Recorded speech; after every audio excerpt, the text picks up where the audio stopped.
Brought you by Meghdoot herbal. मुझे diabetes है। मेघदूत मधुशून्य ये हाई ब्लड शुगर और ब्लड प्रेशर को कंट्रोल तो करता ही है, साथ में ये मुझे काफी एनर्जेटिक रखता है। मेघदूत मधुशून्य खाओ, फिट एंड फाइन हेल्थ बना। चुनाव आयोग ने आज कुछ भी नहीं बताया और कॉमेडी शो अगर देखना हो तो चुनाव आयोग की प्रेस कॉन्फ्रेंस देख लीजिए, वो बात अलग है, लेकिन उन्होंने तथ्यपूर्ण कोई जवाब नहीं दिए।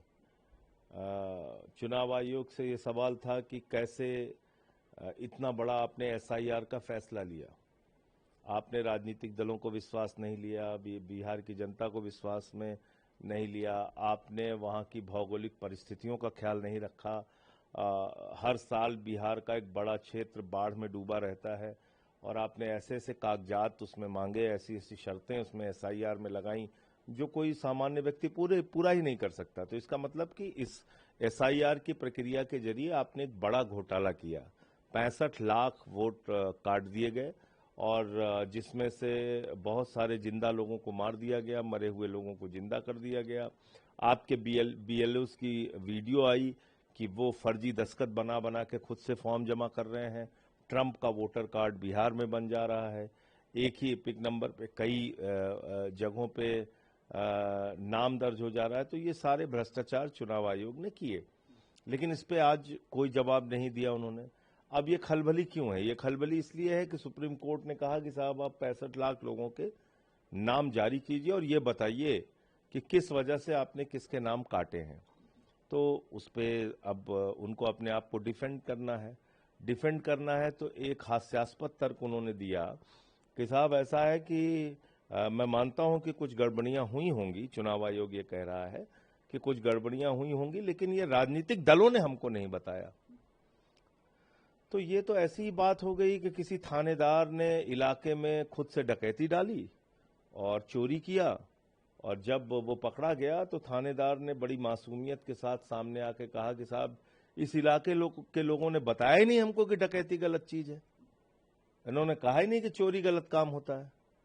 तो ऐसा ही तर्क चुनाव आयोग दे रहा है। भाई ये गहन पुनरीक्षण की प्रक्रिया आपने शुरू की, इसमें कोई गड़बड़ी है कि नहीं है ये देखना आपकी जिम्मेदारी है। राजनीतिक दलों ने तो शिकायत की, बार बार आवाज उठाई, जिसको आपने नजरअंदाज किया। आपने जो वोटर लिस्ट ऑनलाइन डालनी थी, लोगों के सर्च करने का ऑप्शन देना था, उसको सार्वजनिक करना था, उसको छिपाया, सुप्रीम कोर्ट का आदेश उस पर लेना पड़ रहा है। तो ये सब तो अपने आप में सवाल खड़ा करता है कि आप इस पूरी प्रक्रिया को छिपाना चाहते हैं, और वो इस वजह से कि आप भारतीय जनता पार्टी से मिले हुए हैं। दूसरी बात ये कि आप कह रहे हैं कि हम सीसीटीवी फुटेज इसलिए नहीं दे सकते कि महिलाओं की प्राइवेसी भंग होगी। ये भी बड़ा हास्यास्पद तर्क है। पूरे देश में जब चुनाव होता है, वो चाहे उत्तर पूर्व से लेके महाराष्ट्र तक, कहीं भी, कश्मीर से लेके कन्याकुमारी तक, तो चुनाव में लंबी लंबी महिलाओं की लाइनें लगी होती हैं, उसके वीडियो मीडिया में चलाए जाते हैं, महिलाओं के इंटरव्यू होते हैं, टीवी चैनल्स वाले लेते हैं, उसके वीडियो चलाए जाते हैं। तो यहाँ प्राइवेसी का सवाल क्या हो गया? वोट देने में अगर कोई महिला शामिल हो रही है, किस पार्टी को वोट दे रही है वो मुद्दा नहीं है। मुद्दा ये है कि अंदर जब वो जा रही है तो वो महिला कितनी बूथ पर जाके वोट कर रही है, या कितने वो पुरुष कितने बूथ पे जाके वोट, ये चेक करना है कि वो फ्रॉड हो रहा है कि नहीं हो रहा है। लेकिन आपने फ्रॉड किया है, चोर की दाढ़ी में तिनका है, आपको पता है गढ़ के वोट चोरी आपने किया है, तो इसलिए आप वो वीडियोस नहीं देना चाहते हैं, वो सीसीटीवी फुटेज नहीं देना चाहते हैं, और बहाना क्या ले रहे हैं कि महिलाओं की प्राइवेसी भंग होगी। ये तो एक हास्यास्पद बात है। तो कुल मिला के आज, और ये भी कह रहे हैं, धमकी भी एक इनडायरेक्ट दे रहे हैं कि साहब चुनाव आयोग पे प्रश्न उठाना संविधान के खिलाफ है। तो आप मुझे बताइए कि वोट चोरी करना संविधान के मुताबिक है? ये घपला घोटाला चुनाव में करना ये संविधान के मुताबिक है? और उस पर सवाल उठाना संविधान के खिलाफ है? तो मैं चुनाव आयोग से कहना चाहता हूं कि हम कह रहे हैं कि आपने वोट चोरी किया है, और अगर मेरा ये कहना संविधान के खिलाफ है तो मेरे ऊपर एफआईआर दर्ज कराइए, हम कोर्ट में लड़ेंगे, आपको जवाब देंगे एक एक चीज का। आप दिखाइए ना हिम्मत। भाई आप कहते हैं ना इन्होंने शपथ पत्र नहीं दिया, उन्होंने ऐसा नहीं बोला, हमने तो लिख लिख के दिया दिल्ली में। आपने क्या किया? केंद्रीय मंत्रियों के घर में 33-33 वोट बने, 22 वोट, 25 वोट, 15 वोट। हमने सारे प्रमाण दिए, आपने किसी पे एफआईआर की, किसी पे कोई कार्रवाई की? कुछ नहीं किया। दिल्ली के मामले में आपने 42,000 वोट दिल्ली का चुनाव शुरू होने से पहले केजरीवाल जी के क्षेत्र में काट दिए गए।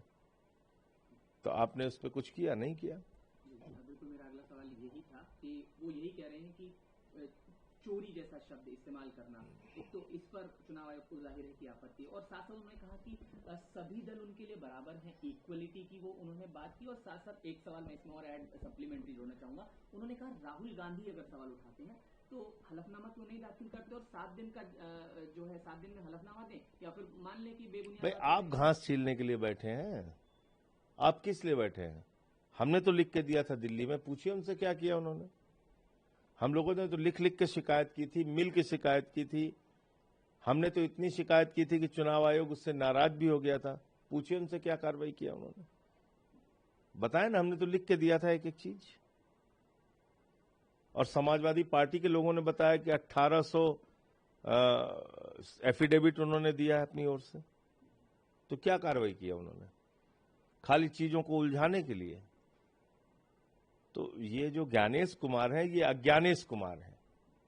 इनका ज्ञान जो है वो खत्म हो चुका है। ये ऐसी हास्यास्पद बातें करके अपने आप को हर दिन लोगों के सामने एक्सपोज कर रहे हैं।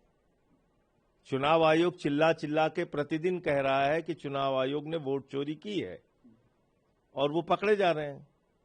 क्यों बच रहे हो भैया तुम? और क्यों तुम्हारे पक्ष में बीजेपी बोलती है और तो कोई राजनीतिक दल तुम्हारे पक्ष में नहीं बोलता? सिर्फ बीजेपी तुम्हारे पक्ष में क्यों बोलती है? क्योंकि तुम उनके साथ मिलकर वोट चोरी कर रहे हो। और अगर ये कहना संविधान के खिलाफ है, तो जैसे वो शपथ पत्र की बात कर रहे हैं, हम चुनाव आयोग से कह रहे हैं मेरे खिलाफ एफआईआर दर्ज कराइए, हम अदालत में जवाब देंगे। आप कैसे वोट चोर हैं बताएंगे?